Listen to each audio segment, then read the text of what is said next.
Hey guys, tonight we begin with the final days of Queen Elizabeth I, the last Tudor monarch and one of England's most iconic rulers. She led her country through an age of flourishing art, decisive victories, and the forging of empire. But behind the crown and power was a woman whose death remains one of history's most enigmatic royal endings. So, before you get comfortable, take a moment to like the video and subscribe, but only if you genuinely enjoy what I do here. And let me know in the comments where you're tuning in from and what time it is for you. It's always fascinating to see who's joining us from around the world. Now, dim the lights, maybe turn on a fan for that soft background hum, and let's ease into tonight's journey together. By the winter of 1602, Elizabeth I was approaching her 70th year, an age few reached in Tudor England. Her skin, once powdered into porcelain perfection, had begun to betray the fragility beneath. Her brilliant auburn wigs, once symbols of youthful power, now sat atop a body weathered by nearly half a century of rule. For 44 years, she had reigned alone. She had outlived rivals, buried suitors, and silenced every threat that rose against her. But now, the iron will that had defined the Queen was beginning to crack. Though her mind was still sharp, those around her noticed something was shifting. Her appetite had waned. Her presence at court had grown sporadic. The fire that once radiated from her throne at Whitehall seemed dimmed, and with the turning of the year, rumours began to whisper through the tapestried halls of Richmond Palace. Rumours that their sovereign was fading. There had been loss. Painful, personal loss. The execution of Robert Devereux, the Earl of Essex, in 1601, had struck a deep blow. Though he had betrayed her, leading a failed rebellion and attempting to seize power, Elizabeth I had loved him in her own way. Some said it was motherly affection. Others whispered of something deeper. Regardless, watching him walk to the scaffold tore at her. She never truly recovered from that grief. In her final winter, she would spend long hours standing, refusing to sleep, refusing to eat. Servants noted that she rarely sat, and even less did she speak. When she did, her voice was thin, trailing like smoke. Sometimes she would gaze into the empty fireplace for hours, unmoving, as if staring into something far beyond it, something only she could see. The court began to prepare. Physicians offered tinctures, tonics, and prayers, but the Queen dismissed them all. Ministers gently urged her to rest, to speak, to name a successor, but the once commanding monarch only shook her head. Something weighed on her heart, heavier than politics, heavier, perhaps, than the crown itself. As March approached, one truth began to settle among those closest to her. The reign of Elizabeth I was quietly, painfully, coming to an end.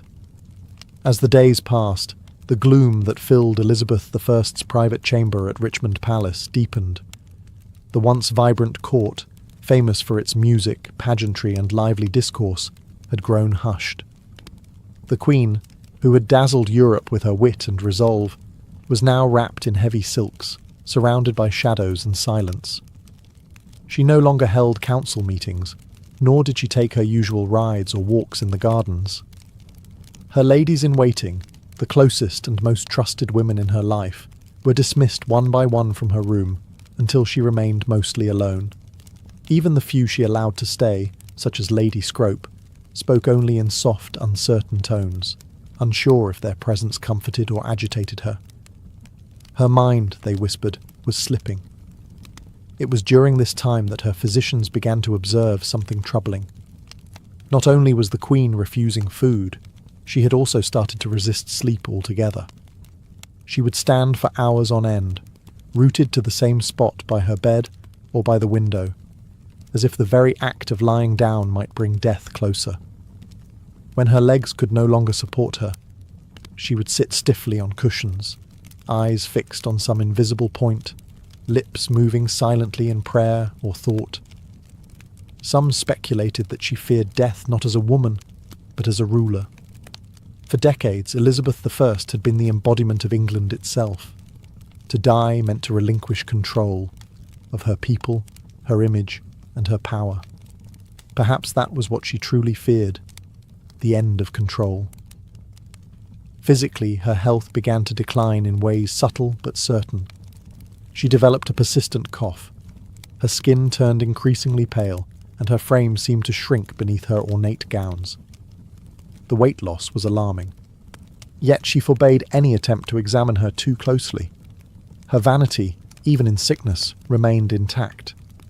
And through it all, one question loomed in every courtier's mind but was rarely voiced aloud. Was this simply old age catching up to the Queen? Or was something hidden festering beneath the surface? The answer, for now, remained locked behind her lips. Lips that once commanded empires, now barely moved at all.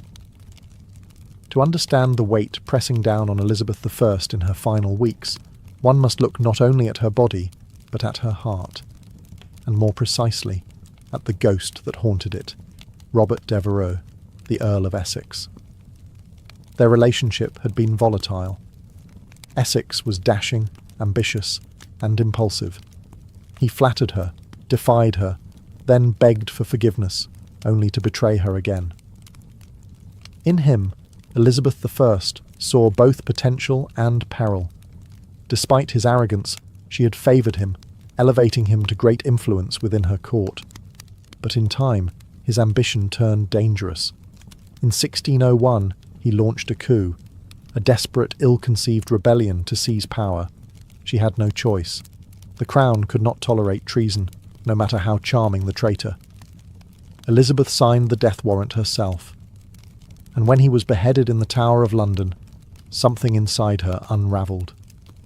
From that moment forward, witnesses say the Queen began to change. It wasn't just sadness. It was as if a deep, corrosive guilt had lodged itself in her soul.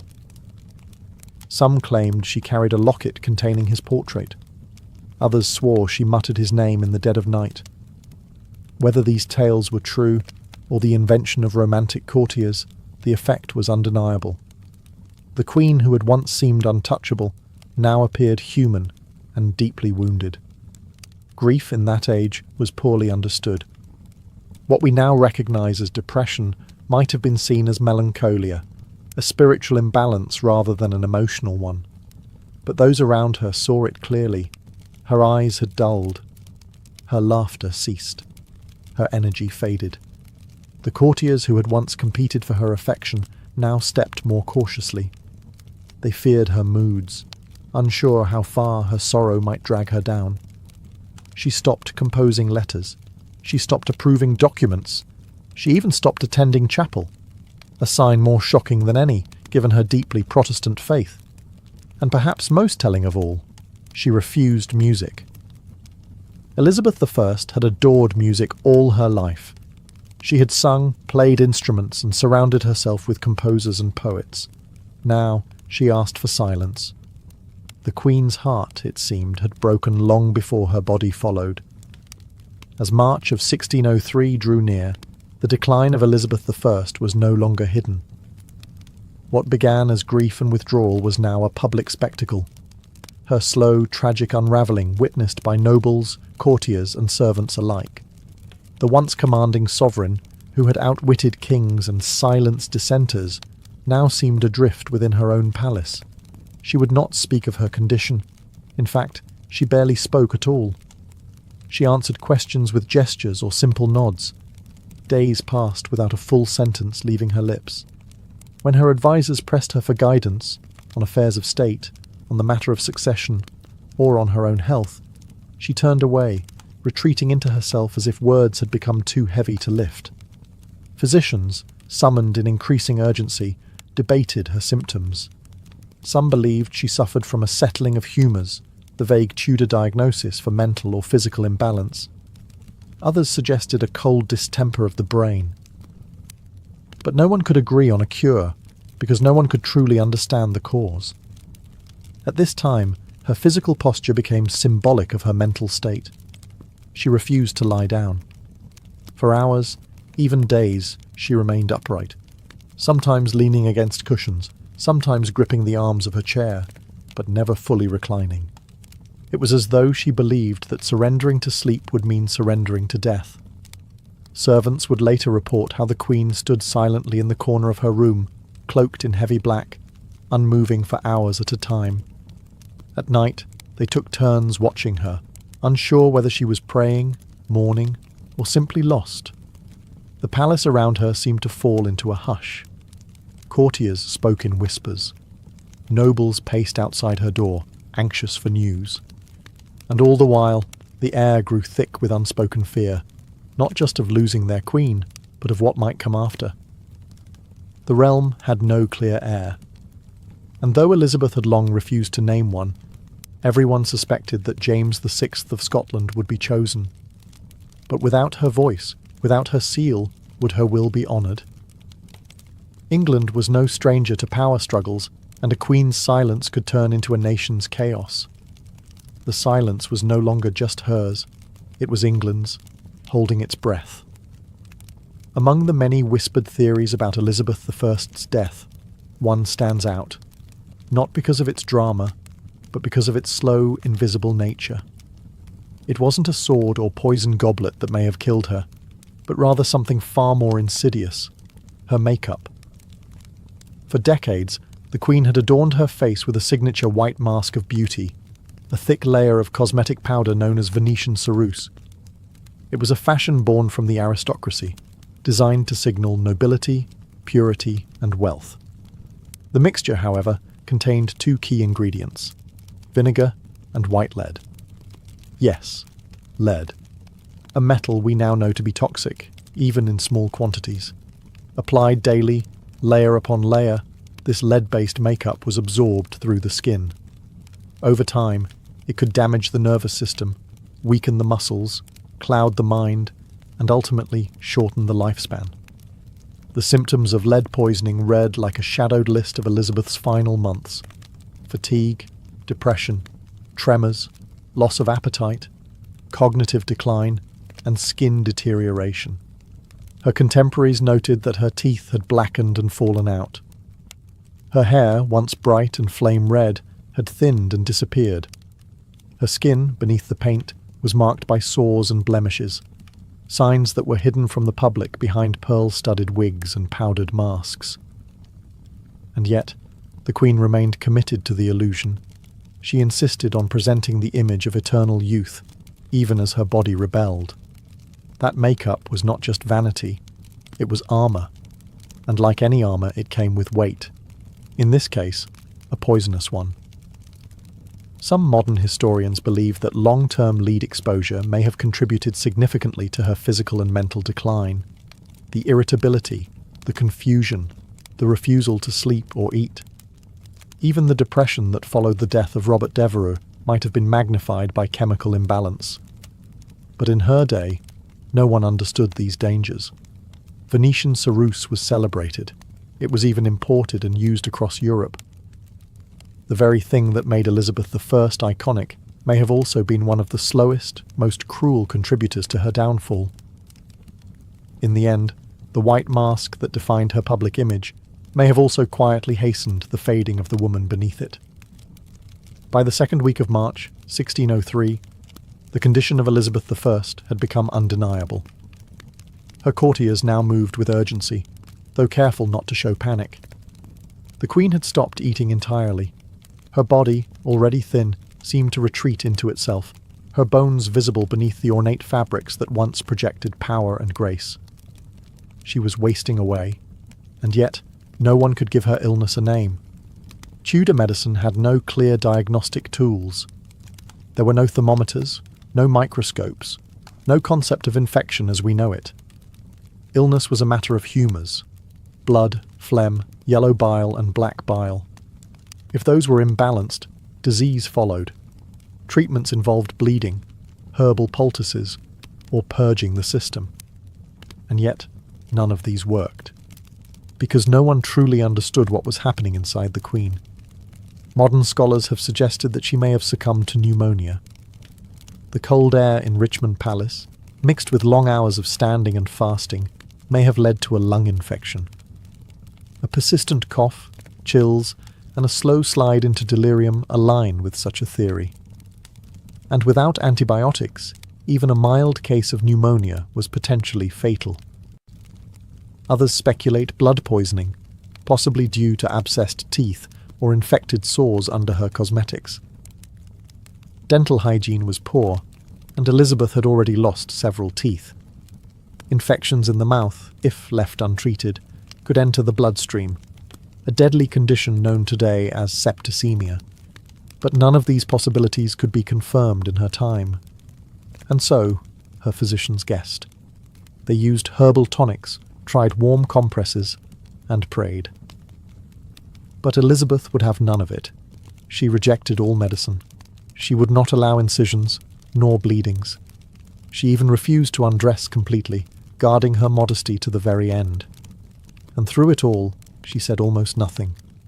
The silence around her became part of the illness. Her servants tiptoed.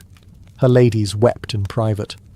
Her ministers watched, helpless, as the one figure who had dominated their lives for decades began to vanish, not in a blaze, but like a candle slowly dying in its holder. No one could help her. No one even knew what to call it. And so they simply waited for the end, or a miracle. Though her body was failing, it wasn't illness alone that burdened Elizabeth I. It was the immense, inescapable weight of rule. For over 4 decades, she had stood as the embodiment of England. Her crown was not just a symbol of power, it was a living thing, fed by every decision she made, every speech she delivered, and every threat she outwitted. But now, in the stillness of her chamber, that crown sat heavy and unclaimed. And the question of what came next loomed over the dying queen like a storm. Elizabeth had no children, no direct heir. The Tudor line, so fiercely defended and glorified, was ending with her. And though she had maintained a lifetime of political control, she had long resisted naming a successor. Why? Perhaps because naming one meant acknowledging her own mortality, something she had stubbornly refused to do. The most obvious candidate was James VI of Scotland, son of Mary, Queen of Scots, whom Elizabeth had executed decades prior. He was male, Protestant, and had a legitimate claim through his great-grandmother, Margaret Tudor. But his rise to the English throne would not be simple. Factions existed. Old grudges remained. Catholic claimants still lurked in the shadows. As the Queen's strength faded, pressure mounted on her to make a formal declaration. Ministers, especially Robert Cecil, the Secretary of State, pressed gently, but firmly. England could not be left rudderless. Civil war was not a memory so distant as to be forgotten. And in a world where monarchs ruled by divine right, the death of a queen without clear succession was a recipe for chaos. But Elizabeth remained silent. Some say she gestured when asked if James should be king, perhaps a subtle nod, perhaps nothing at all. Others claim she whispered, "I will have no rascal to succeed me," only to later accept the inevitable. But there is no record, no firm confirmation. The monarch who had delivered some of history's most memorable speeches would not speak her final decision. It is possible that, in her mind, acknowledging a successor was equal to surrendering, to admitting that her story, her dynasty, and her era were truly coming to a close. And perhaps that was more painful than death itself. As March drew on and the hours grew colder, those attending Elizabeth I faced a peculiar and increasingly disturbing reality. The Queen refused to sleep. Not occasionally, but entirely. Days and nights blended into one endless vigil as she remained seated or standing in her chamber, eyes distant, spirit detached. To many, it seemed that the Queen was terrified not of death, but of what lay between her and death: rest. There were moments when her attendants begged her to lie down, but she resisted with such force that they stopped asking. Her refusal wasn't rooted in stubbornness alone. It carried the weight of superstition and sorrow. In Tudor times, sleep was often viewed as a temporary death, a time when the soul drifted dangerously close to the beyond. And Elizabeth I, despite her formidable logic and intellect, may have believed that if she closed her eyes, She would never open them again. And so, she sat. Sometimes hunched in her chair, other times leaning against the wall, she defied the limitations of her failing body. The swelling in her legs worsened. Her breathing grew shallow. But still, she would not lie in bed. Her servants tried to coax her with music. She turned it away. They brought warm drinks. She waved them off. She did not wish to be comforted, nor convinced. It was as if she was standing watch over her own death, refusing to give it an invitation. Eventually, her strength began to betray her. She collapsed several times. On one occasion, she was found crumpled beside her chair, unwilling to cry out for help. After that, her ladies-in-waiting took turns staying close, hovering like ghosts of the court she had once commanded. Even they no longer spoke to her unless spoken to first. The atmosphere in the room was one of reverence, sorrow, and dread. When at last she agreed to lie in bed, it was not from peace, but from exhaustion. Her body had given out. She was placed beneath the covers gently, like a fragile relic being lowered into silk. It was the first time she had rested in days, and for many, it felt like the beginning of the end. The moment Elizabeth I allowed herself to be laid in bed, her chamber transformed. The silence grew heavier, more sacred. Those closest to her gathered, advisors, ladies, physicians, each one aware that this was not just the death of a woman, but the closing of an age. The Tudor dynasty, which had ruled England for over a century, was ending with her final breath. The room was dim. Tapestries muffled footsteps. Candles flickered. Outside, the palace held its breath. No proclamations were issued, no bells tolled, only whispers passed through the corridors of Richmond Palace. Those who had served her for decades now found themselves standing still, waiting for a word, a sign, a farewell that would never come. Despite the gravity of the moment, Elizabeth I said nothing. She had once been a queen of eloquence. Her words could rouse armies, silence parliaments, and charm foreign courts. But now, as she drifted between consciousness and sleep, not a single parting phrase escaped her lips.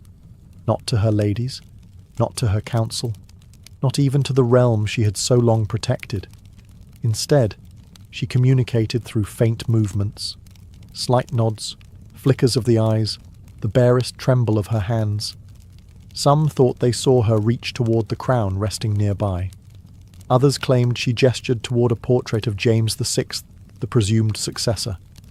But there were no declarations, no final speech to echo through history. What did she see, lying there in silence? Perhaps visions from her reign, the young girl imprisoned by her sister Mary, the triumphant queen greeting the troops at Tilbury, the glittering court of poets and explorers, the fires of religious wars, the execution of Mary Queen of Scots, the death of the Earl of Essex. A life of power, shadowed by solitude. Outside her chamber, preparations had already begun. Courtiers quietly packed their belongings. Ambassadors wrote coded letters to their kings. Messengers waited with horses ready. They all knew what came next.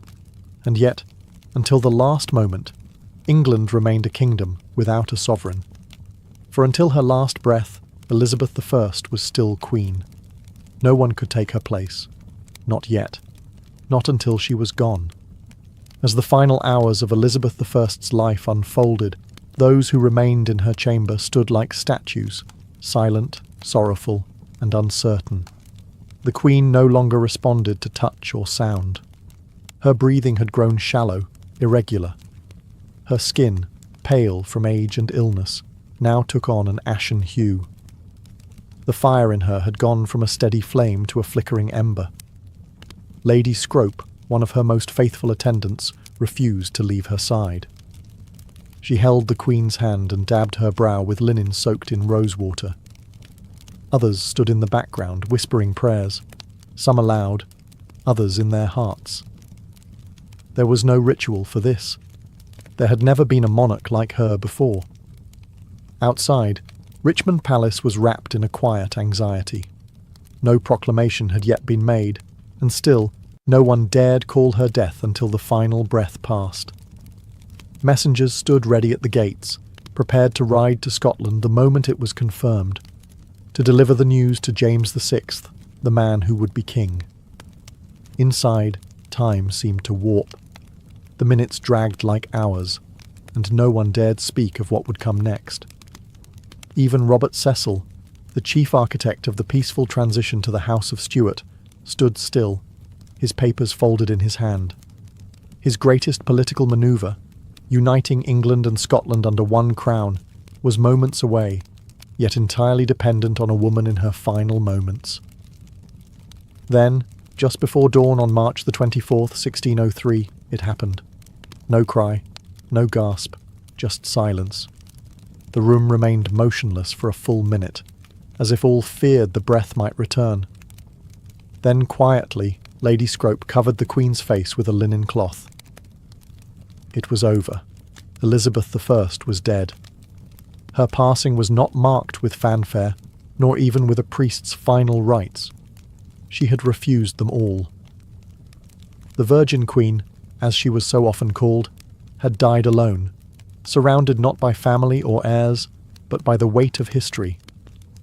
A monarch born of scandal, who ruled through storms and fire, now passed into legend with the same dignity she held in life. Quiet, unbending, and ultimately unknowable. The death of Elizabeth I sent a chill across the kingdom, not because it was unexpected, but because of what it left behind. A throne without a voice, a court without direction, and a realm uncertain of its next heartbeat. She had been the only monarch many in England had ever known. Her presence was woven into the fabric of everyday life, her image stamped onto coin and conscience alike. Now that image was still. Immediately after her death, her body was left undisturbed. According to tradition, her ladies kept vigil beside her, whispering psalms through trembling lips. A single candle burned at her bedside. The cloth over her face did not conceal her identity. It preserved it, as though the nation needed one final moment to believe she was truly gone. But while grief settled inside the walls of Richmond, elsewhere, wheels were already turning. Robert Cecil, perhaps the only man who truly understood the scale of this moment, stepped into motion. His secret correspondences with James VI of Scotland had prepared for this day. The couriers were sent, riding with breathless urgency through muddy spring roads, carrying news that would transform two kingdoms. Meanwhile, back in London, the people waited. No bells rang. No mourning was declared. The court kept the death quiet for several hours, fearing unrest or opportunistic power plays. But word eventually seeped out, first through servants, then to merchants and clergy. The Queen was gone, and with her, so too went the Tudors. There was no child, no sibling, no cousin raised at her side to step into her place. Elizabeth had left behind no personal heir, only the political hope that her choice, unspoken but widely assumed, would be honoured. The Privy Council met in hushed tones. The moment was fragile. A kingdom needed direction, and fast. The fear of factionalism, of Catholic uprisings, of foreign meddling, all these haunted their thoughts. The bloodshed of past successions loomed like a shadow, yet the Queen's long silence had not stopped her government from preparing. Within hours of her death, the Council declared that James VI of Scotland would become James I of England. A new dynasty began, but even as the nation turned toward the future, it did so in mourning. For the woman who had shaped an age and left behind a silence no crown could fill. After the Council announced the succession of James VI, now James I of England, the focus shifted to the care of the Queen's body. Elizabeth I, who had guarded her image with almost obsessive control throughout her reign, could no longer maintain the illusion. The mask she had worn, both literal and symbolic, was beginning to fall away. In life, she had been meticulous about appearances. She rarely allowed herself to be seen without her full regalia, the white lead makeup, the elaborate gowns, the fiery wigs. Even in her final days, She kept her chamber darkened and denied most visitors. Vanity, yes, but also power. To appear weak was to risk everything in a court filled with ambition and knives. Now, in death, her body told a different story. As her ladies gently prepared her for burial, they began to see what had long been hidden beneath layers of silk and powder. Her skin bore the signs of age and illness, bruising, lesions, and the pale, unnatural hue from years of toxic cosmetics. Her hands, once adorned with rings and sceptres, were thin and bony. Her hair, what little remained, had turned wispy and white. There was no denying it. Elizabeth I had been dying long before she allowed anyone to see it. And yet, in death, there was something profound about her humanity. She was no longer Gloriana, the Virgin Queen, or the untouchable monarch on coins and canvases. She was a woman who had carried a kingdom on her back for 4 decades and paid the price with her body. No embalming was done immediately. The tradition at the time was to delay the burial to allow time for national mourning and for proper ceremony. Her body lay in state, dressed one final time in royal robes, crown placed above her brow, orb and sceptre at her side. For all the imperfections now visible, her people still came to pay respects, not just to the queen she had been, but to the person she had become. A woman of contradictions, powerful and alone, brilliant and burdened, fierce and fragile. The mask had slipped away, but what remained was not less regal, only more real. On April the 28th, 1603, more than a month after her death, the body of Elizabeth I was finally laid to rest. The delay had not been caused by negligence, but by reverence.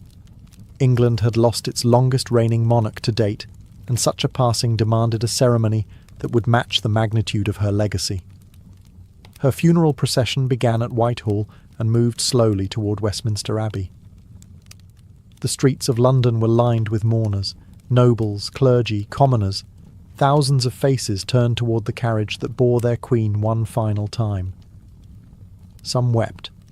Others stood in solemn silence. There were no cheers, no songs, only the tolling of bells and the shuffle of boots on stone. The coffin was draped in velvet and borne upon a massive hearse drawn by 4 horses. Above it sat an effigy of Elizabeth I, dressed in state robes with crown, orb and sceptre, eyes open, face serene, as if still watching over her people. The image was so lifelike that many believed it to be her real body, propped upright in death. Behind the hearse marched an honour guard, followed by the nobles of her court, members of Parliament, and ambassadors from foreign nations. Each step echoed the weight of transition. A queen was being buried, but an entire era was being mourned. At Westminster Abbey, she was interred in the vault beside her half-sister, Mary I, a symbolic reunion between 2 queens once bitterly divided by religion and rivalry. On the tomb, the inscription reads, "Partners in throne and grave, here rest we 2 sisters, Elizabeth and Mary, in the hope of one resurrection." The irony was not lost on historians. In life, the sisters had been enemies. In death, they lay side by side. The funeral marked more than the end of a monarch. It marked the end of the Tudor dynasty. With Elizabeth gone, so too ended the lineage that had brought England out of the Wars of the Roses and into an age of exploration, cultural flourishing, and national pride. And as the Abbey's great doors closed behind her, an entire kingdom stood changed. The Elizabethan age was over. What came next would be shaped by a different hand and a different crown. More than 4 centuries have passed since Elizabeth I took her final breath, and yet the mystery surrounding her death remains. Unlike monarchs who died in battle or by clear illness, Elizabeth's decline was veiled in silence, secrecy, and contradictions. As a result, scholars, physicians, and curious minds have continued to speculate. What exactly killed the Virgin Queen? The most common theory is simple: old age. At nearly 70 years old, Elizabeth had far outlived most of her contemporaries. After 4 decades of rule and countless personal losses, her body may have simply succumbed to time. Her refusal to eat, drink, or rest certainly contributed to her decline, and without modern medicine, even a minor ailment could turn fatal. Another compelling theory is pneumonia. The Queen reportedly caught a chill shortly before her final decline. Cold, damp conditions in Richmond Palace, combined with her weakened state, may have allowed an infection to take root. With no antibiotics and only rudimentary treatments, pneumonia would have been devastating. Yet other theories point to lead poisoning. Her famous white makeup, Venetian ceruse, was known to contain white lead, a toxic substance absorbed through the skin. Over decades, it could have damaged her organs, caused psychological changes, and slowly poisoned her from within. Symptoms such as fatigue, irritability, and cognitive decline all match modern understandings of chronic lead exposure. Then there is the possibility of blood poisoning, perhaps from an infected tooth or sore. Dental health was notoriously poor, and Elizabeth had suffered tooth loss and decay. A small infection could easily have entered her bloodstream, resulting in septicemia, a silent killer in an era without understanding of bacteria or sterilization. Finally, some historians explore the emotional and psychological toll, grief and depression.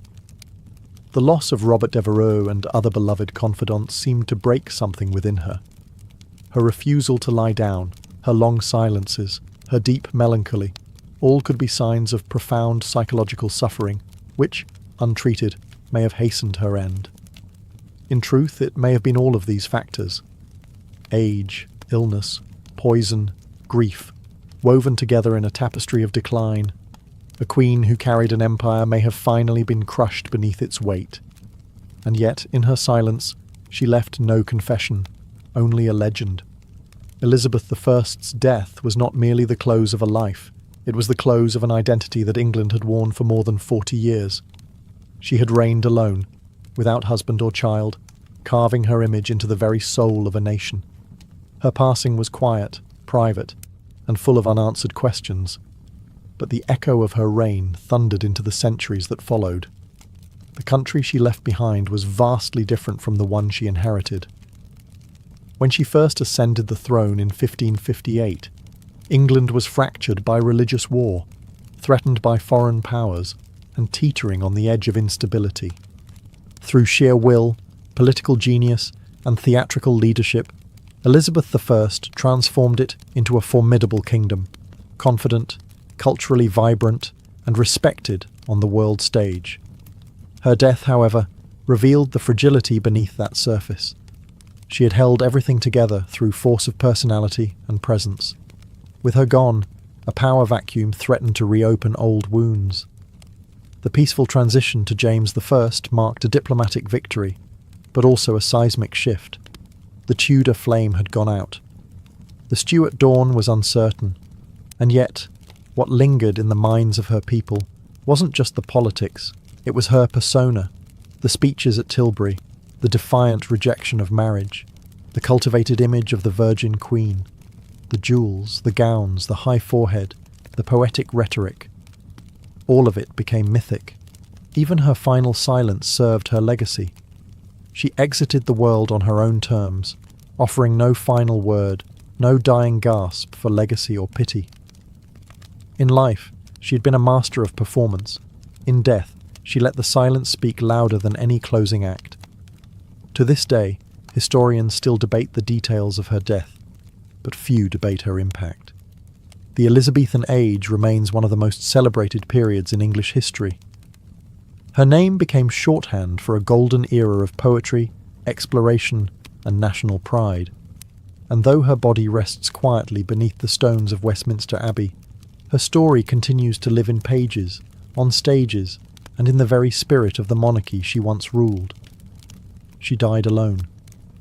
But she did not die forgotten. Long before chocolate bars lined grocery store shelves and hot cocoa warmed winter hands, cacao was something entirely different. It wasn't sweet. It wasn't even eaten. It was drunk, bitter, frothy, and sacred. and for the ancient peoples of Mesoamerica, this strange, powerful bean held more than flavor. It held meaning. Our story begins over 3,000 years ago, deep in the tropical rainforests of what is now southern Mexico. The Olmecs, considered one of the first complex civilizations in the Americas, were likely the earliest people to cultivate the cacao tree. Though much of their history is shrouded in mystery, archaeologists believe the Olmecs used cacao in rituals, and possibly as a ceremonial drink consumed by elite leaders or shamans. It was no ordinary refreshment. It was a vessel for spiritual power. But it was with the Maya civilization that cacao truly became a divine gift. The Maya, whose empire spanned much of Central America from around 250 to 900 CE, worshipped cacao as a sacred plant bestowed by the gods. According to their mythology, cacao was a gift from the gods of creation, part of the very foundation of human life. The Popol Vuh, a sacred Maya text, describes the gods forming humans from maize and cacao, binding them to the natural world. Cacao was reserved for important moments. Priests offered it during religious ceremonies. Nobles drank it during elaborate feasts. It was believed to invigorate the spirit and open a gateway to the divine. Served cold and mixed with chili, spices, or cornmeal, the cacao drink was rich, intense, and energizing. Often it was poured from vessel to create a frothy foam, a sign of prestige and quality. But cacao's value went even deeper than ritual. Maya markets used cacao beans as currency. A few beans could buy a tamale. 100 could buy a turkey. People stored them like money, traded them, and even made counterfeit versions from clay. To the Maya, chocolate wasn't a treat. It was life, power, wealth, and worship all in one. It was the drink of the gods, flowing through the veins of kings and priests.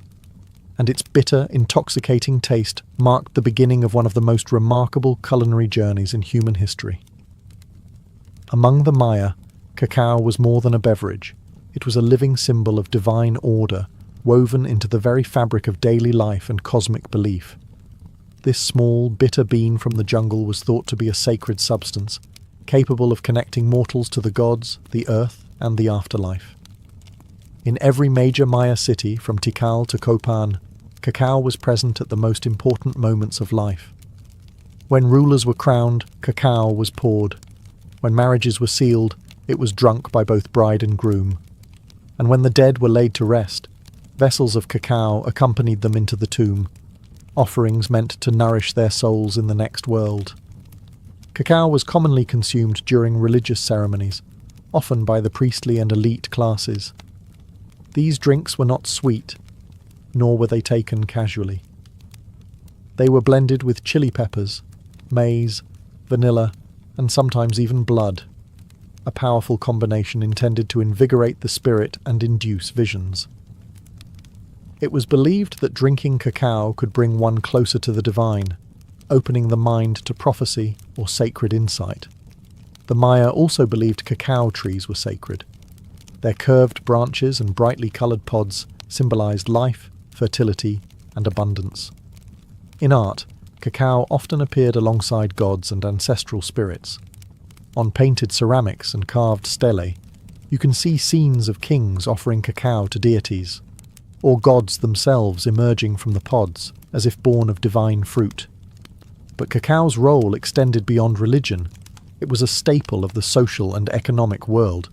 Hosting a guest, you served cacao, negotiating peace, you drank cacao together.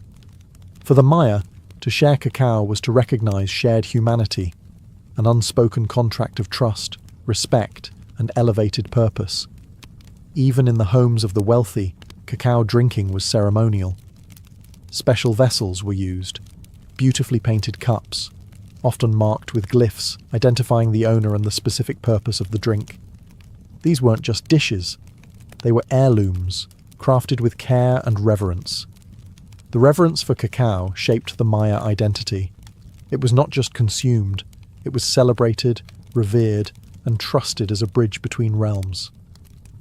In a world ruled by ritual and cosmic cycles, cacao was the drink that kept the universe in balance. Centuries after the Maya, another mighty civilization would rise and elevate cacao even further: the Aztecs. By the time Hernán Cortés and the Spanish conquistadors arrived in the early 1500s, cacao was not just a spiritual symbol or luxury item. In the Aztec Empire, it was an institution, used as money, medicine, and a royal indulgence. The Aztecs didn't grow cacao in the cool, dry climate of their capital, Tenochtitlan. Instead, they acquired it through trade or tribute. Conquered provinces in warmer southern regions were required to send cacao beans as payment to the imperial centre. Tons of beans flowed into the empire's coffers, stored in granaries like modern banks. Each bean had value. A small rabbit could cost 10 beans. A turkey hen might cost 100. Servants were paid in cacao. Debts were settled with it. To counterfeit a cacao bean, to hollow one out and fill it with dirt, was a serious crime. In Aztec society, cacao was as valuable as gold. But its worth went beyond economics. Cacao, known as xocolatl, was revered as a warrior's drink. It was consumed by nobles, priests, and military leaders, never by commoners. Prepared with water, chili, and sometimes maize, it was believed to energize the body and sharpen the mind before battle. Emperor Moctezuma II is said to have consumed as many as 50 cups a day, believing it to be an aphrodisiac and a source of strength. Cacao was also a key element in religious ceremonies. Offerings were made to deities like Quetzalcoatl, the feathered serpent god who, according to legend, gave cacao to humanity after stealing it from paradise. It was believed that cacao had divine origins, and drinking it properly was a sacred act. In Aztec culture, cacao represented wealth, war, worship, and royalty. It was a seed of power, earned, stolen, traded, and honoured. But all of this would soon collide with European conquest. When Spanish eyes first saw the cacao bean, they didn't recognise its value. But that would change. The bitter drink of warriors and kings was about to cross the ocean, where it would be forever transformed, sweetened, commodified, and woven into a global obsession. When Hernán Cortés and his band of conquistadors first arrived in the Aztec capital of Tenochtitlan in 1519, they encountered a world both foreign and magnificent. Towering temples, floating gardens, and bustling markets stunned the Europeans. But among all the wonders, one thing caught their attention again and again: the peculiar use of a dark, bitter drink made from crushed beans. The Spanish watched as Moctezuma II was served cup after cup of xocolatl in golden vessels. They observed warriors, nobles, and priests treating the substance with reverence. At first, they found it unpleasant, strange, unsweetened, spicy. Some even called it unpalatable. But they also noticed something else: the energy it seemed to grant, the alertness it sparked, and the symbolic power it carried in every corner of Aztec life. Once the conquest was complete, and the empire fell, Cortés brought more than gold and silver back to Spain. He brought cacao beans. He brought the knowledge of how to grind, mix, and drink them. And with that, chocolate entered Europe. At first, it remained a curiosity of the Spanish court, an exotic treasure of the New World. Monasteries began to prepare it in the traditional way, for nobles and royals only. But the European palate was different. Over time, the chili and maize were replaced with something new: sugar. Sugar changed everything. The addition of sweeteners to the bitter cacao drink sparked a culinary revolution. Suddenly, what had been a sacred, spicy brew of warriors became a sweet indulgence, something seductive, luxurious, and deeply fashionable. In Spain, and soon across Europe, chocolate was no longer a tool of ritual or tribute. It became a marker of wealth and sophistication. Aristocrats sipped it at salons. Royalty demanded it at their tables. It was still prepared as a drink, usually hot, but the flavour had softened. The rituals were replaced with recipes. The power once tied to gods and warriors now belonged to European elite. But even as chocolate delighted the palates of kings and queens, it carried a new bitterness, one not from taste, but from the human cost. To feed Europe's growing hunger for cacao and sugar, colonial plantations expanded, and behind them a new system of exploitation and slavery would begin. The drink of the gods had entered a new world, and it would never be the same. By the 17th century, chocolate had evolved from a sacred Mesoamerican ritual to a fashionable European delicacy. But behind this sweet transformation lay a growing darkness. The union of cacao and sugar, a pairing that delighted European palates, also became one of the driving forces behind one of history's most brutal systems, the transatlantic slave trade. As European demand for chocolate grew, so did the need for raw cacao. The lush equatorial regions of South America, Central America, and the Caribbean offered the perfect climate to grow the cacao tree. But harvesting it was labour-intensive. Cacao pods had to be picked by hand, split open, and the beans fermented, dried, and roasted. The same was true for sugarcane, another demanding crop. To maximise profit, colonial powers turned to slavery. The Portuguese, Spanish, French, Dutch, and British all participated in building plantation economies, fueled by enslaved labour. Millions of Africans were captured, shipped across the Atlantic, and forced to work under brutal conditions on plantations in Brazil, the Caribbean, and later, West Africa. Many would spend their lives cultivating cacao and sugar, never tasting the sweet confections their labour created. The human cost was staggering. In the pursuit of chocolate and sugar, families were torn apart, cultures were erased, and entire generations suffered. Yet in the drawing rooms of London, Paris, and Madrid, aristocrats sipped hot chocolate unaware, or uninterested, in the lives behind the beans. The commodification of cacao marked a turning point. It was no longer a sacred offering. It was a global product, something to be traded, taxed, and turned into profit. And as the industrial age approached, the demand would only grow. What began as a spiritual drink, crafted with reverence and ceremony, had now become entangled in empire and exploitation. The taste that had once symbolized divine connection now left a bitter residue, one of blood, suffering, and systemic injustice. Yet the allure of chocolate only deepened. Its association with luxury, love, and pleasure grew stronger, while its history of labour and suffering was quietly buried beneath layers of sugar and cream. The story of chocolate's rise was no longer just about flavour or ritual. It was about power, profit, and the people sacrificed along the way. For centuries, chocolate remained a liquid luxury, served in royal courts and elegant salons. But as Europe entered the Industrial Revolution, chocolate was about to undergo another transformation, one that would forever change its form, its audience, and its place in the world. The early 1800s saw a wave of invention. Mechanization and mass production were reshaping everything from textiles to food. And in 1828, a Dutch chemist named Coenraad Johannes van Houten developed a revolutionary process. Using a hydraulic press, he extracted much of the natural fat, the cacao butter, from roasted cacao beans. What remained was a dry cake, which could be ground into a fine powder. This powder dissolved more easily in water and could be blended with sugar more smoothly, making chocolate cheaper, lighter, and easier to produce. This invention gave birth to what we now call Dutch cocoa, and it paved the way for solid chocolate. In 1847, the British company Fry & Sons took things a step further.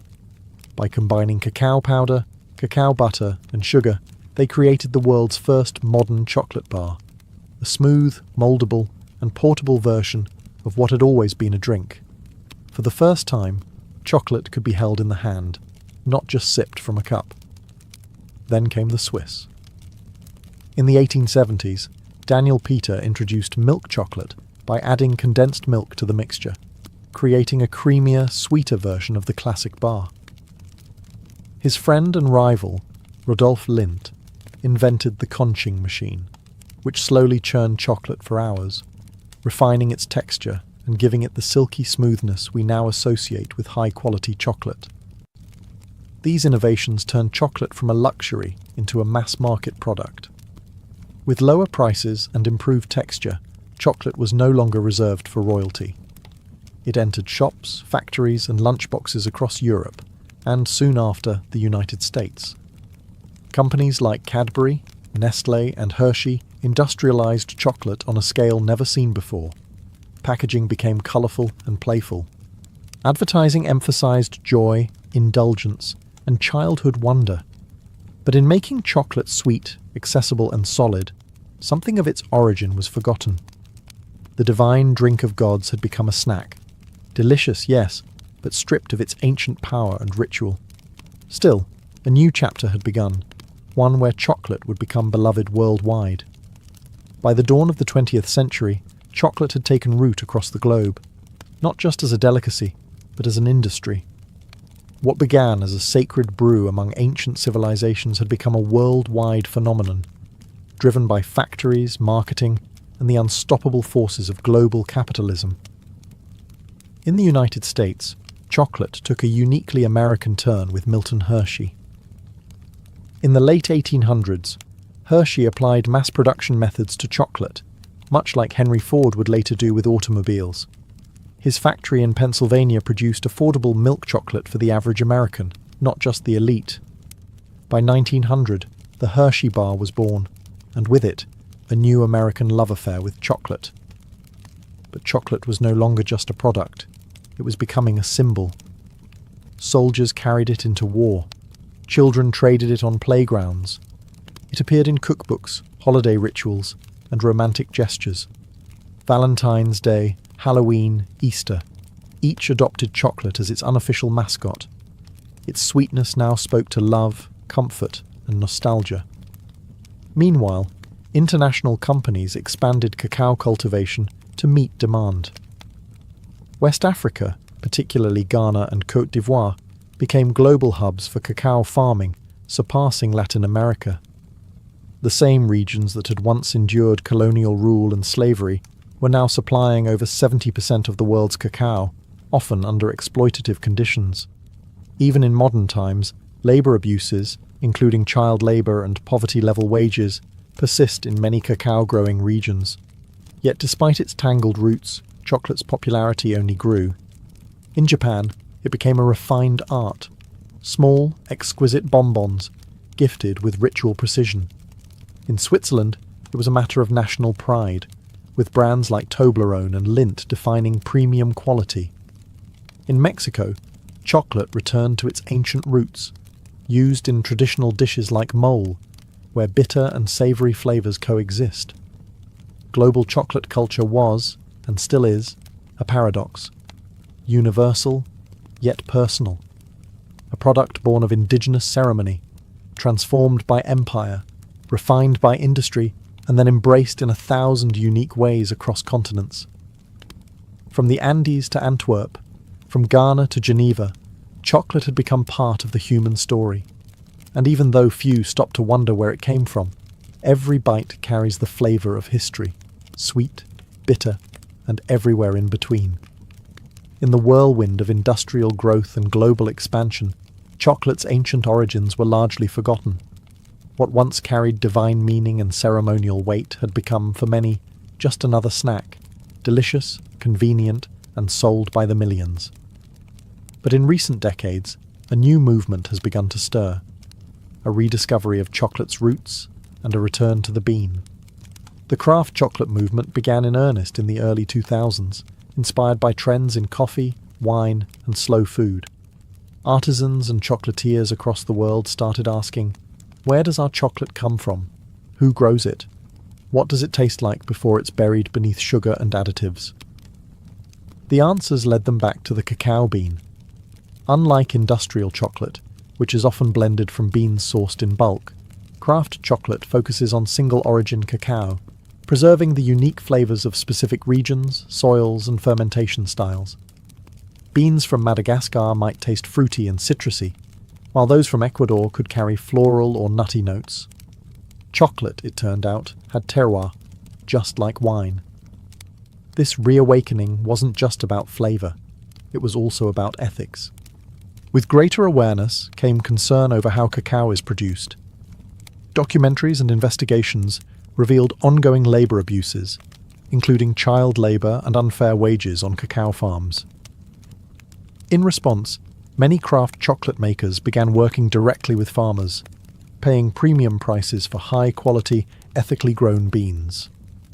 Labels like Fair Trade, Direct Trade, and Rainforest Alliance emerged, each striving to create a more just and sustainable supply chain. Meanwhile, chefs and food historians began reviving ancient Mesoamerican uses of cacao. In parts of Mexico and Guatemala, traditional drinks made with cacao, chili, and maize regained popularity. Indigenous communities shared recipes passed down for generations, reminding the world that chocolate was not invented in a factory, but in a forest. Museums, books, and culinary tours followed. People began to see chocolate not just as candy, but as culture, rich in heritage, struggle, and story. The world had changed chocolate, but chocolate, in its essence, had never changed. It was still the fruit of a tree, grown by hand, prepared with care, and shared with meaning. And for those who cared to listen, chocolate once again began to speak, not just in sweetness, but in memory. Today, chocolate is everywhere. At celebrations, in vending machines, inside pastries and gourmet kitchens alike. It's a symbol of love, luxury, and comfort. But beneath its creamy surface lies a history that's anything but simple. It's a story of gods and empires, of joy and exploitation, of ritual and reinvention. Chocolate, perhaps more than any other food, is a mirror held up to civilization itself. From the sacred ceremonies of the Maya to the bitter brews of Aztec warriors. From the hands of enslaved laborers on colonial plantations to the gilded salons of European nobility. From wartime rations to Valentine's Day traditions, chocolate has journeyed alongside humanity, reshaping itself at every turn. Its legacy is layered. On one side, chocolate represents ingenuity, resilience, and cultural fusion. It is the perfect example of how ingredients from one continent can meet techniques from another to create something entirely new. It has inspired poetry, science, and innovation, from the chemistry of tempering to the artistry of flavor balancing. But on the other side, it holds a shadow. Much of the modern chocolate industry still depends on the labor of impoverished farmers, many of whom have never tasted the chocolate bars their beans help produce. Despite awareness campaigns and ethical certifications, problems like deforestation, underpayment, and child labor remain ongoing concerns in the cacao supply chain. Chocolate is also a story of forgotten voices. The indigenous peoples who first revered cacao saw it as sacred. Their traditions, silenced by colonization, are only now being rediscovered, and their contributions acknowledged. Each time we bite into a truffle or sip a cup of hot cocoa, we engage, knowingly or not, with that deep and often painful history. And yet, for all its contradictions, chocolate continues to unite people. Across languages, borders, and beliefs, it brings joy. It comforts. It celebrates. It endures. Perhaps that is chocolate's greatest legacy, not just its flavor, but its ability to evolve, to adapt, and to survive the rise and fall of civilizations. From ritual to recipe, from seed to symbol, chocolate has always meant more than it seemed. It is, in the end, not just a treat, but a story, one that even now we are still writing. In the early decades of the 19th century, the United States was a young and growing nation, restless in its ambitions. Its population was surging, and white settlers were pushing outward, hungry for farmland, gold, and opportunity. To many, the promise of the American frontier was a divine right.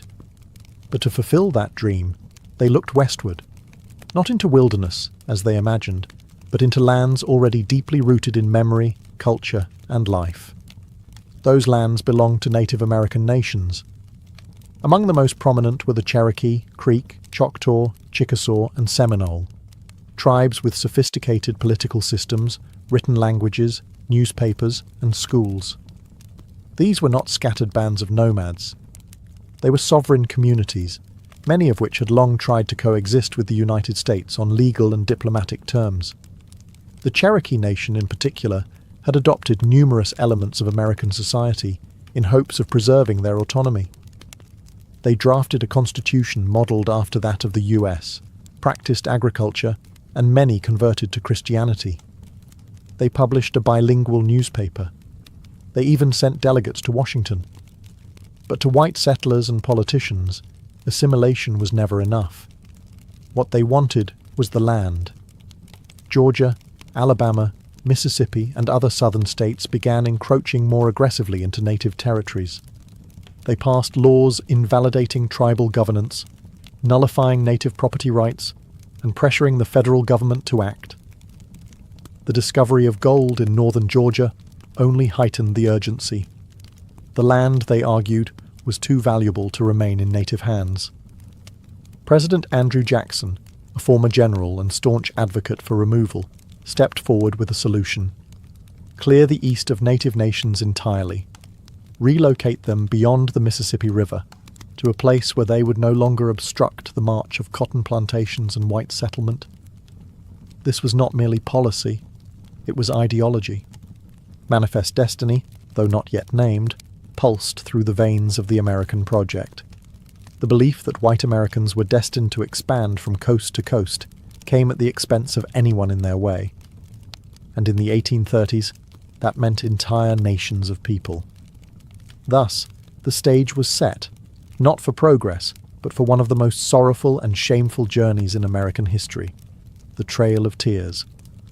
On May 28, 1830, President Andrew Jackson signed into law the Indian Removal Act, legislation that would forever alter the lives of tens of thousands of Native Americans. Though cloaked in the language of fairness and voluntary exchange, the act marked the beginning of a calculated and relentless campaign to remove native tribes from their ancestral homelands in the southeastern United States. The act authorized the president to negotiate treaties with native nations, exchanging their lands east of the Mississippi River for territory in what was then called Indian Territory, an expanse of land that would later become Oklahoma. Supporters of the law argued that it would protect native peoples from extinction by placing them far from white encroachment. But in truth, it was a land grab, dressed in the rhetoric of protection. Andrew Jackson, a military hero celebrated for his brutal campaigns against the Creek and Seminole, saw removal as a logical continuation of American expansion. He claimed native peoples could not live in harmony with white settlers. Removal, he argued, was not only beneficial, it was inevitable. They have neither the intelligence, the industry, the moral habits, nor the desire of improvement, he once said of native nations. They must perish, or they must abandon their habitations and wander far into the wilderness. Congress was divided, but the bill passed, narrowly. In the Senate, it cleared by just 3 votes. In the House of Representatives, it passed by a margin of 5. These slim victories were enough to set into motion one of the most tragic episodes in American history. Some tribes agreed to relocate, fearing war or further loss.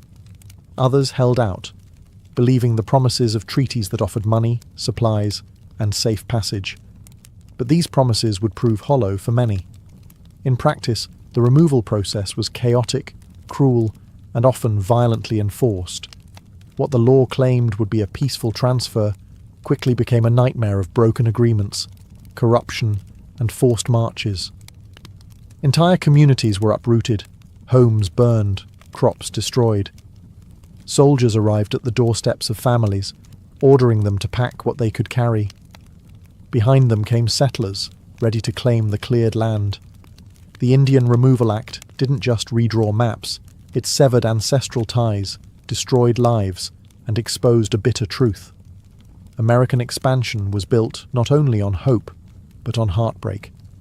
While many tribes faced mounting pressure to sign removal treaties, the Cherokee Nation chose a different path, one grounded not in weapons, but in words and law.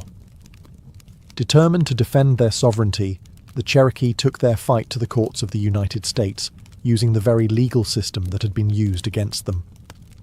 Under the leadership of Principal Chief John Ross, the Cherokee drafted a constitution, created a formal government, and asserted their right to exist as a sovereign nation within U.S. borders.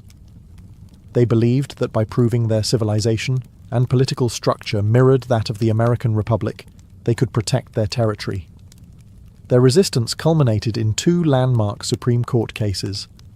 In Cherokee Nation v. Georgia, 1831, the Cherokee sought a federal injunction against laws passed by the state of Georgia that stripped them of their rights and lands. The court, led by Chief Justice John Marshall, ruled that the Cherokee were not a foreign nation and thus had no standing to sue, a devastating blow. But the next year, a second case would shift the tide. In Worcester v. Georgia, 1832, the court ruled in favour of the Cherokee, declaring that the state of Georgia had no authority to impose laws on Cherokee territory. Marshall affirmed that the federal government alone could negotiate with sovereign native nations. For a brief moment, justice appeared to be on the Cherokee's side. But President Andrew Jackson reportedly responded with chilling defiance. "John Marshall has made his decision. Now let him enforce it." Whether he actually said those exact words remains debated, but his actions left no doubt. Jackson refused to uphold the court's ruling, and Georgia continued to ignore it. The Constitution had spoken, but political will refused to listen. The Cherokee, clinging to hope, still resisted signing removal treaties, but division crept in. A small faction within the Cherokee, led by Major Ridge, John Ridge, and Elias Boudinot, believed removal was inevitable and signed the Treaty of New Echota in 1835 without the authorization of the Cherokee government. That treaty, passed by a narrow vote in the U.S. Senate, sealed the fate of the Cherokee Nation. Despite the protests of the majority, it was declared binding, and so the Cherokee fight for justice ended, not with a gavel, but with the sound of soldiers preparing to march. In the spring of 1838, under orders from President Martin Van Buren, thousands of federal troops and state militias descended upon Cherokee lands. The time for negotiation was over. The Treaty of New Echota, signed by a minority of Cherokee without the consent of their nation, had been ratified by Congress. Removal was now official policy, and the military was sent to carry it out by force. Across Georgia, Tennessee, North Carolina, and Alabama, Cherokee families were torn from their homes with little warning. Soldiers arrived at farms and cabins with bayonets and orders. Families were given only moments to gather belongings, sometimes nothing more than the clothes on their backs. Their homes were looted and burned. Crops were left to rot in the fields. Churches, schools, and burial grounds, all abandoned. More than 16,000 Cherokee were rounded up and placed in military stockades. These makeshift camps were overcrowded and unsanitary, with little food, dirty water, and no shelter from the elements. Disease spread rapidly. Measles, dysentery, and whooping cough took a heavy toll even before the march began. Some groups were moved immediately under armed guard. Others, held in the sweltering summer heat, were forced to wait until autumn, when travel conditions were considered more favourable. But cold rains, early snow, and inadequate supplies would make the journey even more deadly. The Cherokee called the route Nuna Dal Tsuni, the trail where they cried. Roughly 100 to 200 miles stretched between their homes and the so-called Indian Territory. The march was slow, harsh, and humiliating. They walked through mud and snow, across frozen rivers, over mountains and prairies. The elderly collapsed. Children died in their mothers' arms. Entire families vanished along the trail, buried in shallow, unmarked graves by the roadside. Some tried to maintain dignity, singing prayers, carrying sacred objects, recording names of the lost. But the weight of grief was unbearable. Hunger gnawed at their strength. Winter pierced their thin clothing. Guards showed little mercy. By the time the last group arrived in what is now Oklahoma in early 1839, it's estimated that over 4,000 Cherokee had died, nearly a quarter of their entire population. This was not simply a relocation. It was a death march, a forced erasure of identity, home, and hope.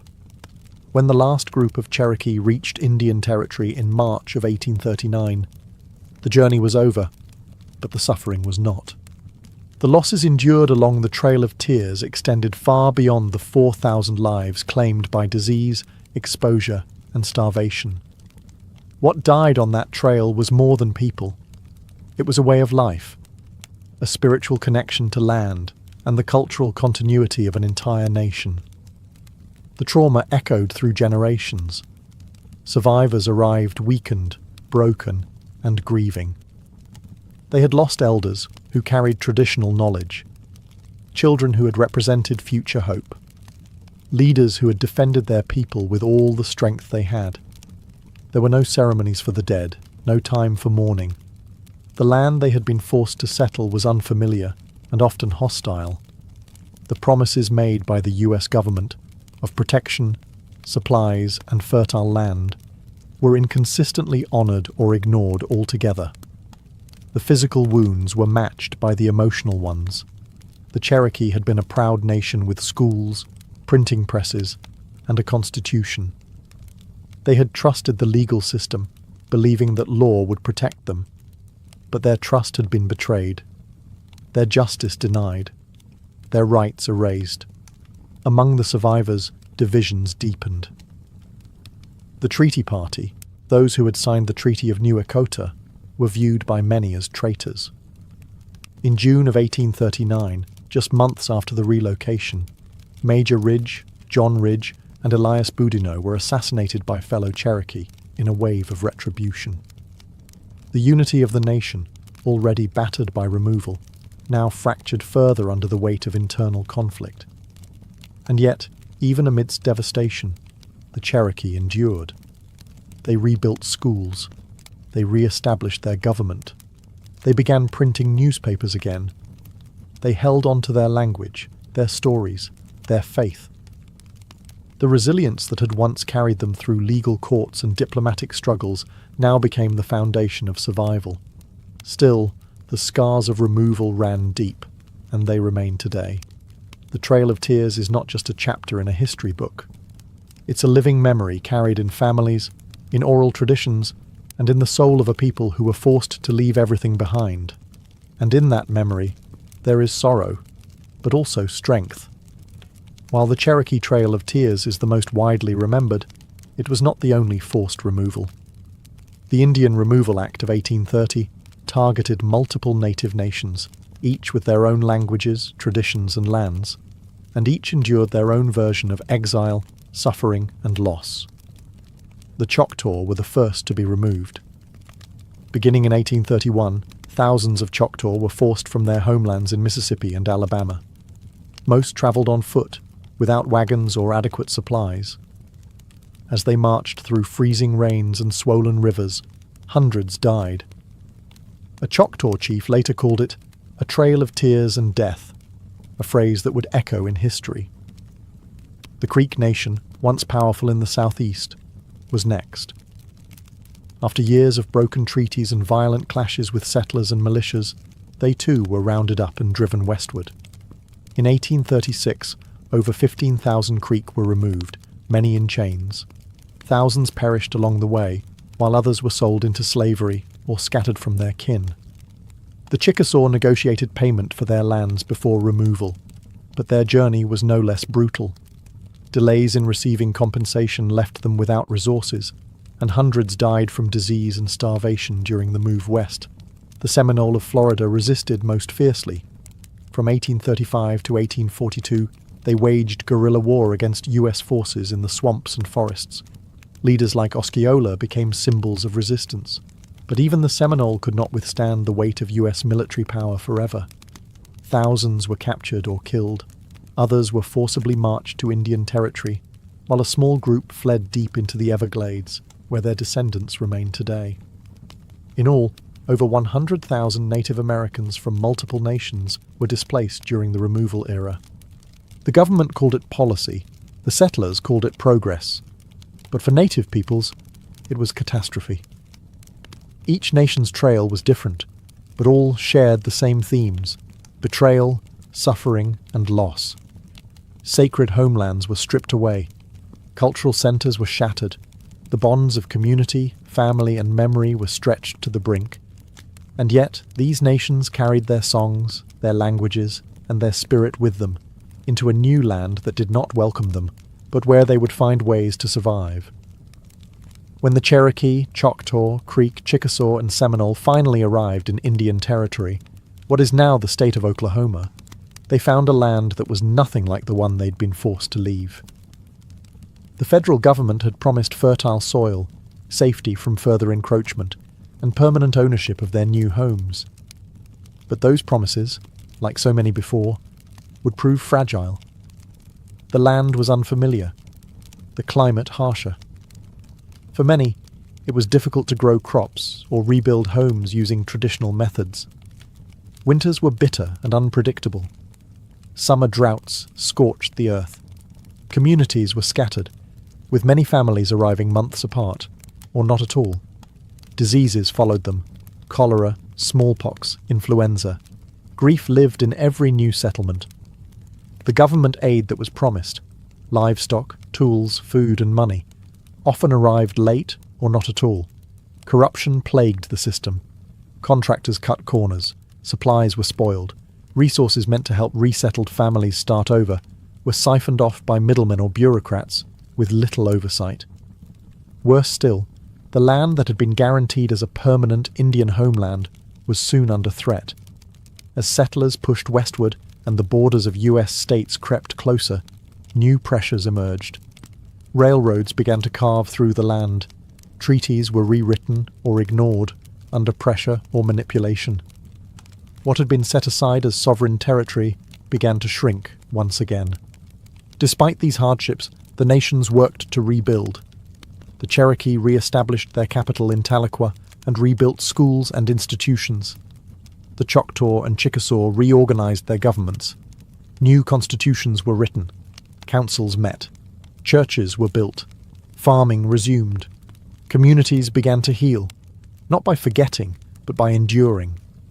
And yet, even in Indian Territory, the shadow of removal loomed.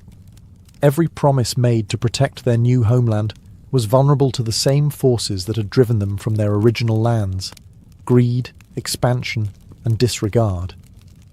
The land that was promised became a temporary refuge in a nation still unwilling to see native people as permanent, rightful inhabitants. Though many believed they had finally found peace, history would soon prove otherwise. The story of the Trail of Tears didn't end in Indian Territory. It simply turned the page to another long chapter in the struggle for survival, sovereignty, and respect.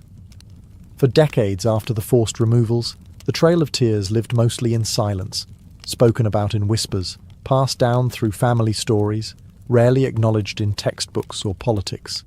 It was a wound left open, a shared pain carried quietly by native communities, too often ignored by the nation that had caused it. Yet the memory survived. In Cherokee homes, elders told the story of the march west, of the cold, of the hunger, of the lost. Songs were sung in mourning. Ceremonies were held in remembrance. Oral history kept the names of those who walked and those who did not alive. The land remembered too. Old trails, shallow graves, and surviving documents marked the route like a scar across the heart of a continent. It was not just a trail of sorrow. It was a trail of survival. The resilience shown by native nations after removal defied the expectations of those who had tried to erase them. In the decades that followed, the Cherokee, Choctaw, Creek, Chickasaw, and Seminole would not only rebuild, they would thrive. They formed new governments, ran schools, printed newspapers, and preserved languages and spiritual traditions. Against the odds, they endured. Still, the silence from outside their communities remained. Not until the late 20th century did wider America begin to reckon, even faintly, with the tragedy of the Trail of Tears. Activists and tribal leaders worked to reinsert the story into national memory. Memorials were erected. Commemorative trails were marked. School curriculums were slowly updated. The phrase Trail of Tears became a recognized term, not just among historians, but in the national consciousness. But acknowledgement is not the same as justice. The effects of removal are still felt. The disconnection from ancestral lands, the historical trauma, and the legacy of broken promises continue to shape the realities of native communities today. Yet through every hardship, the strength of these nations endures. The same spirit that guided them through forests, across rivers, and into exile still lives on in language revival programs, cultural preservation efforts, and the stories told around fires and kitchen tables. The Trail of Tears is not just about what was lost, it's about what was carried forward. Faith, memory, and the unyielding will to survive. Today, the Trail of Tears is remembered not only as a historical event, but as a living memory, a reminder of injustice, of resilience, and of the strength it takes to carry a people forward when the world turns against them. The route that once echoed with footsteps of grief now serves as a sacred path of remembrance. Across the United States, monuments, trails, and museums mark the journey. The Trail of Tears. National Historic Trail, designated by Congress in 1987, stretches over 5,000 miles across 9 states, tracing the paths taken by those who were forced to march westward. It winds through forests, fields, and quiet towns, inviting visitors to walk, if only for a moment, in the footsteps of those who endured it. But true remembrance goes beyond monuments. For the descendants of those who walk the trail, memory lives in community, language, and ceremony. Tribal nations continue to honor their ancestors through annual memorial rides, storytelling gatherings, and language revitalization programs. What was once a story nearly silenced is now reclaimed and spoken with pride. Schools now teach it, films portray it, authors and poets give voice to the sorrow and strength of that era. And native youth grow up knowing that their identity is rooted in more than survival. It is rooted in courage, resistance, and continuity. Yet, there is still work to do. The Trail of Tears stands as a challenge to how history is told and remembered. It asks us to confront the cost of expansion, the cruelty behind policy, and the ongoing struggles faced by Indigenous peoples. It reminds us that progress without humanity is not progress at all. It is erasure. To honour the Trail of Tears is to do more than look back. It is to listen, to learn, and to uplift the voices that once were pushed aside. It is to recognise that the story of America is incomplete without its native nations, not just in the past, but in the present, and in every chapter yet to come. And so we remember, not just with sorrow, but with deep respect. Because even in the face of betrayal and exile, the people walked forward, and they did not vanish. They endured. For in the biting cold of early 1692, Salem Village, Massachusetts, was a place thick with unease. Tucked into the harsh New England wilderness, this Puritan settlement was more than just a collection of farms and meeting houses. It was a community teetering on the edge of spiritual and social collapse. The people of Salem believed they were God's chosen, placed in a wild and dangerous land to carve out a righteous life. But beneath their devotion simmered years of fear, tension, and division. The Puritans lived under a strict religious code. They believed in an invisible world filled with angels and demons. The devil, they were taught, was not a metaphor, but a real and active force. Witches, they believed, could sign the devil's book, casting spells and corrupting the innocent. To question this was to question Scripture. To doubt a minister was to challenge God. And Salem had no shortage of spiritual pressure. Reverend Samuel Parris, the village's minister, was a deeply polarizing figure. Harsh, suspicious, and often paranoid, he saw signs of sin everywhere.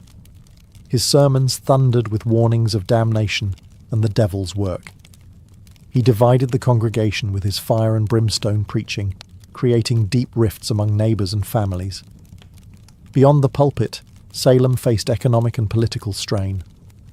A long-running feud between Salem Village and the wealthier Salem town caused constant tension.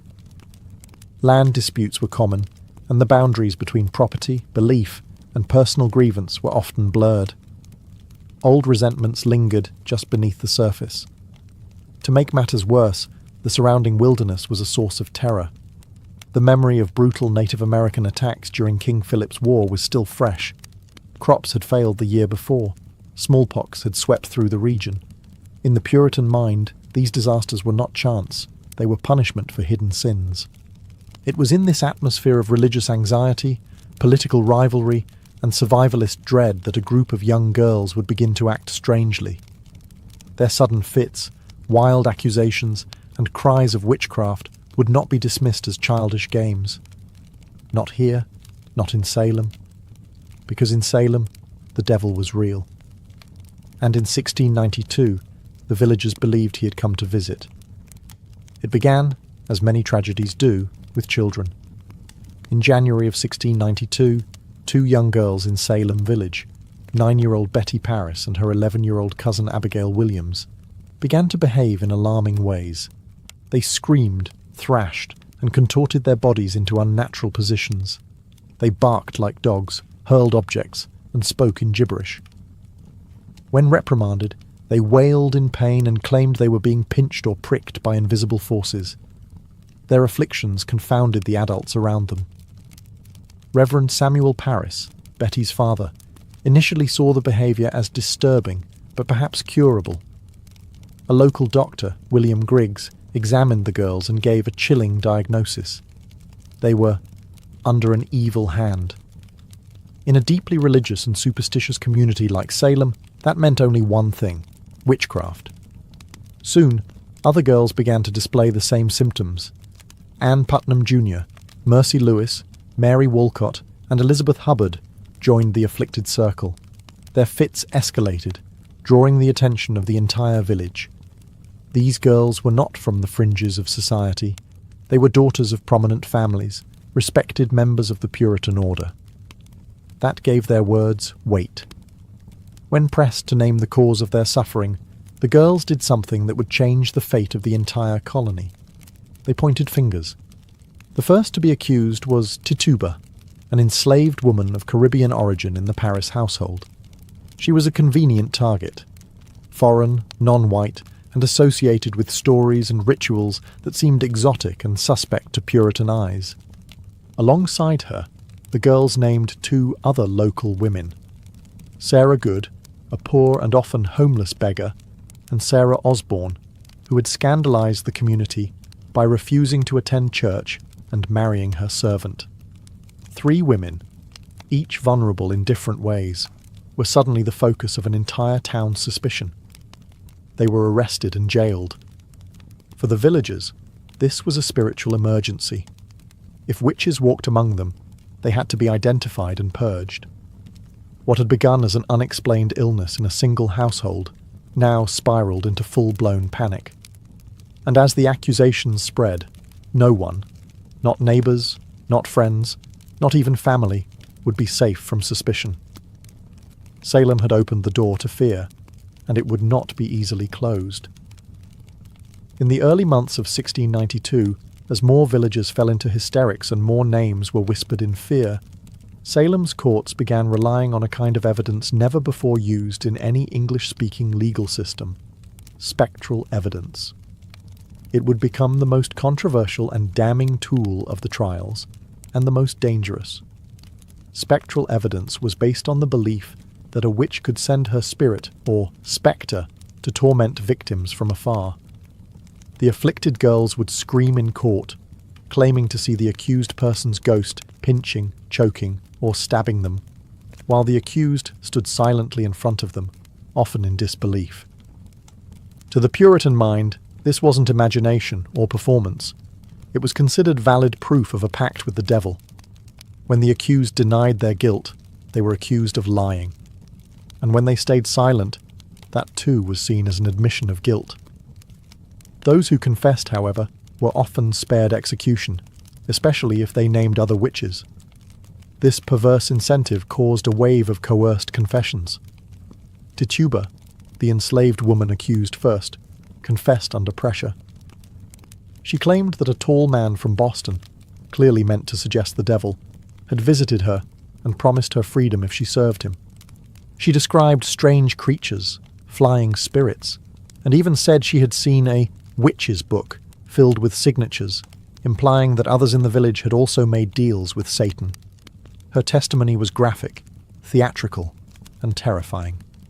Whether Tituba's confession was strategic, survival-driven, or partly imagined remains debated. But it had a powerful effect. It validated the girl's accusations and stoked public fear. If witches were real, and if they moved unseen, then anyone could be guilty. Soon, more confessions followed. Some extracted under duress, others offered in hope of mercy. Those who refused to confess were often treated more harshly than those who admitted guilt. The line between truth and fantasy vanished in the candle-lit courtrooms. Hysteria drowned reason. Ministers urged caution, but too often their voices were ignored. Jails filled with the accused, farmers, midwives, churchgoers, even children. The foundations of justice in Salem were crumbling. A town once governed by scripture and order now answered to visions, screams, and shadows. And still, the accusations grew. By the spring of 1692, the accusations had overwhelmed Salem's jails. What began as a local disturbance had spread into a full-blown judicial crisis, with more than 100 people imprisoned and the colony struggling to process the chaos. In response, Massachusetts Governor William Phips established a special court, the Court of Oyer and Terminer, meaning to hear and determine, specifically to handle the witchcraft cases. The court convened in Salem town, and its judges included respected men like William Stoughton, Samuel Sewell, and John Hathorne. But even their experience and stature couldn't shield the proceedings from hysteria. The rules of evidence bent to fear. Spectral evidence was accepted. Hearsay was common, and doubt, even skepticism, was considered dangerous. The first to be formally tried and executed was Bridget Bishop, a woman long suspected by neighbours of being unruly and outspoken. She wore bright clothing, ran a tavern, and had been accused of witchcraft years before, making her a perfect scapegoat. During her trial in June, the afflicted girls claimed to see her spectre pinching and mocking them in the courtroom. When she denied all charges, her resistance was taken as proof of guilt. Bridget was convicted swiftly and hanged on June 10th, 1692. She would not be the last. With her death, the machinery of accusation, trial, and execution accelerated. Week by week, more prisoners were brought before the judges. Some were pillars of their communities, church members, midwives, landowners. Others were beggars, widows, or former servants. What united them was not guilt, but suspicion, and in many cases, the misfortune of being disliked, envied, or simply misunderstood. The accused stood before a court where they had little hope. Their fate often depended on the theatrics of their accusers or the political winds of the day. Those who confessed and accused others were usually spared. Those who maintained innocence were more likely to be hanged. Fear fueled everything. Families turned on each other. Neighbours testified to save themselves. Ministers cautioned restraint, but their voices were drowned out by cries for purification. And overhead, a gallows was built on Proctor's Ledge, just outside Salem. It waited in silence as the town below fed it names, one trial at a time. By the height of the summer of 1692, Salem was no longer a town. It was a furnace, burning with fear, accusation, and righteous fury. The witch trials had moved beyond Salem village and Salem town, spreading like wildfire across neighbouring communities. Ipswich, Andover, Gloucester, and others were soon gripped by the same fever. Accusations multiplied, jails overflowed, no one was safe. The accused came from all walks of life. Some were outsiders, beggars, former slaves, women without families. Others were deeply rooted in the community, church deacons, wealthy farmers, and even former accusers. Once the machinery of suspicion began to churn, it spared no one. Families were torn apart. Husbands and wives accused one another. Children testified against parents. Friends betrayed friends. Even those who questioned the legitimacy of the trials became targets. To doubt the existence of witches was, in the minds of some, to align with them. Nowhere was this madness more visible than in the behaviour of the afflicted girls. During court proceedings, they cried out in pain, claimed to see spectral animals, mimicked the accused, and fainted in unison. Their performance became central to the prosecution's case, regardless of how implausible or theatrical it seemed. The court took their suffering as proof, their screams as divine evidence. By the end of summer, more than 150 people had been arrested, and the executions continued. Sarah Good, a homeless woman, was hanged in July after refusing to confess. Her defiance was seen not as strength, but as rebellion against God. Rebecca Nurse, a respected grandmother and member of the Salem Church, was executed despite widespread protest. Her conviction sent a chilling message. Even the most pious were not beyond suspicion. And yet the accusations did not slow. Children as young as 5 were jailed.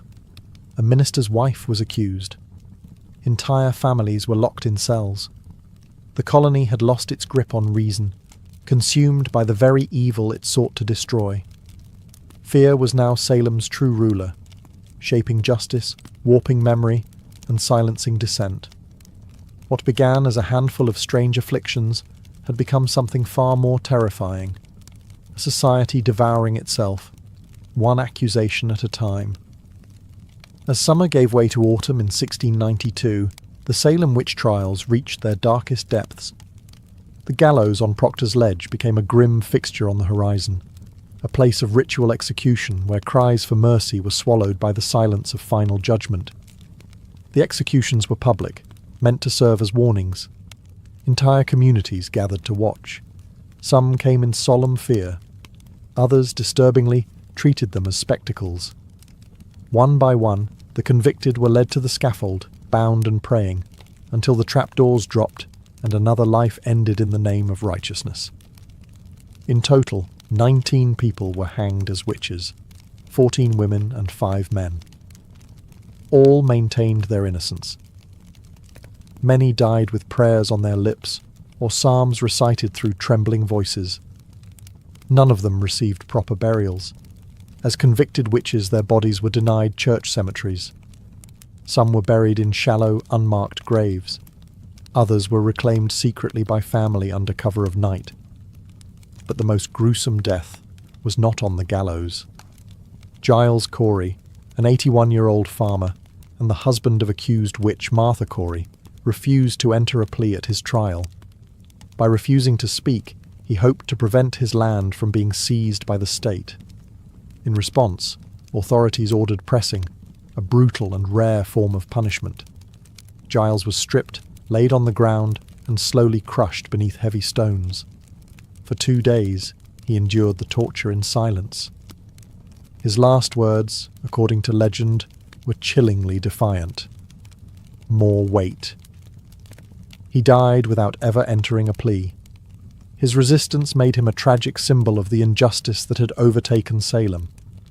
Inside the jails, those not yet executed faced horrific conditions. Pregnant women gave birth in filthy cells. The sick died of neglect. Families had to pay for their own food and chains, and some remained imprisoned for months after the trials ended. By the time autumn leaves began to fall, Salem had sentenced more people to death for witchcraft than any other community in American history. What had begun as whispers had ended in blood. And though the executions would soon cease, the damage to Salem's soul had already been done. By the end of September 1692, the fever that had gripped Salem began to falter. The turning point came not from the courts or the clergy, but from a growing sense of unease, a recognition, too long delayed, that something had gone terribly wrong. Doubt crept in quietly. It started when respected citizens, like Rebecca Nurse and John Proctor, were hanged. If such devout, upright people could be witches, who could be trusted? When Martha Corey, a strong-willed churchgoer and even the wife of the colony's former governor, Lady Mary Phipps, were accused, the trials began to eat into the upper ranks of society. The hysteria no longer threatened just the marginalized. It threatened everyone. Reverend Increase Mather, a prominent Puritan minister and father of the influential Cotton Mather, delivered a powerful sermon against the use of spectral evidence, the very foundation of many convictions.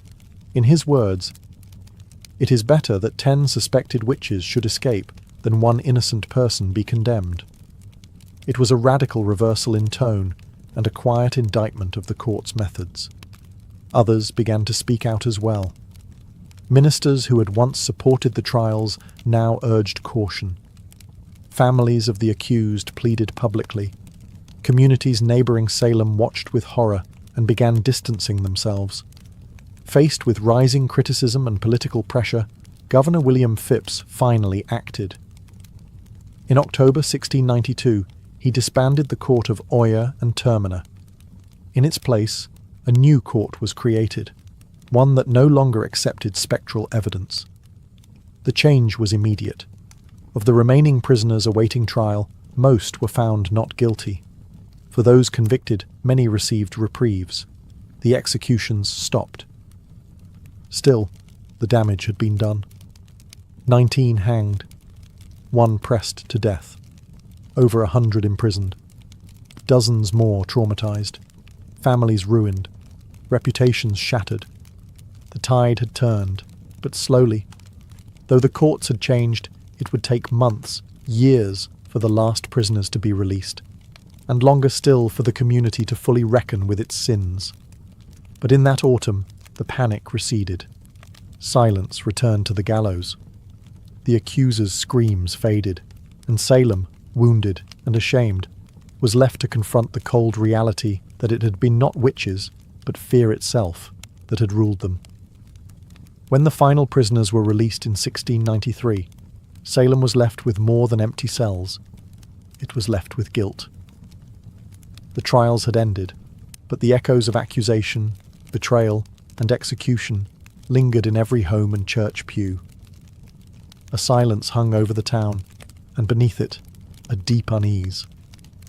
In the years that followed, many of those involved in the trials began to express regret. One of the most striking apologies came from Judge Samuel Sewall. On a January day in 1697, during a day of public fasting and prayer, Sewall stood before the congregation at Boston's South Church.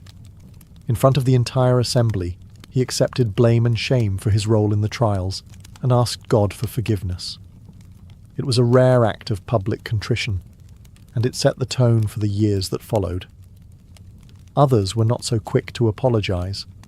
Some judges and accusers remained silent or stood by their decisions, believing they had acted in good faith. But the growing consensus, especially among clergy, was that the court had erred terribly. Even Cotton Mather, who had initially defended the use of spectral evidence, softened his tone in later writings. In 1706, Anne Putnam Jr., one of the original accusers, only a child during the trials, offered a formal confession before her church. She admitted that her accusations had led to the deaths of innocent people. She claimed she had been deluded by Satan and begged forgiveness from God and her neighbours. Her words were among the few to acknowledge the specific names of the victims. Families of the accused struggled for decades to clear their relatives' names. In 1711, the Massachusetts legislature passed a bill restoring the civil rights of many of those convicted and awarded monetary compensation to their heirs. But the pain remained. Not all names were cleared, and not all families were compensated. Generations grew up in the shadow of the trials.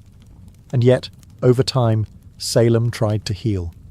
The town became a symbol, not of justice, but of what happens when fear overrides reason, when courts abandon fairness, and when hysteria is mistaken for truth. The reckoning had begun, but full justice, as history often shows, would remain elusive. More than 3 centuries have passed since the gallows stood in Salem, but the legacy of the witch trials endures, etched into American memory not as a tale of sorcery, but as a grim warning about the power of fear, the fragility of justice, and the danger of unchecked belief. The very phrase Salem witch trials has come to symbolize mass hysteria, false accusations, and moral panic.